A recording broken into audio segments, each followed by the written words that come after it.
Қыркүйектің 25 мен қазанның 30 аралығында Алматы қаласында PFL Junior атты күзгі чемпионат өз мәресіне жетті. Бұл бәйгеге жас өрендер 3 жас мөлшері бойынша сынға түсті. 7-9 жасқа дейінгі балалар арасындағы бәсекеде атлетик командасы 18 ұпаймен чемпион атанды. Олар финалдық кезеңде нөмір 99 мектеп құрамасын тізерлеткен еді. Нәтижесінде турнирлік кестені өзара бөлісті. Қос тараптың ұпай сандары бірдей, бірақ жеке кездесулердегі жеңістер саны бойынша жеңімпаз анықталды. Ал 11-12 жасқа дейінгі жас мөлшерінде достар командасы алдына жан салмады. Ұйымдастырушылар тарапынан бірнеше номинациялар бойынша қатысушыларға сыйлықтар табысталып, үздік ойыншылар анықталды. Турнирдің үздік сүрмегені болып 8 ойында 22 гол соққан Алдияр Ержанов танылды.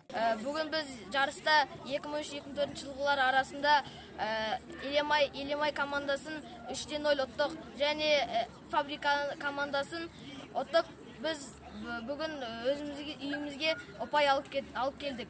Сондай-ақ 2007-2008 жылдары дүниеге келген жасөспірімдер арасында да додалар өтті. 2 айға жуық уақытқа созылған бұл турнирге Алматының 12 үздік ұжымдары қатысып, чемпионның есімін анықтады. Нәтижесінде Арыстан командасы оза шауып, бас жүлдені қанжығаларына жазды. Аталған команда сапында өнер көрсететін Яковлев Вадим 11 матчта 22 гол соғып, мергендігімен танылды.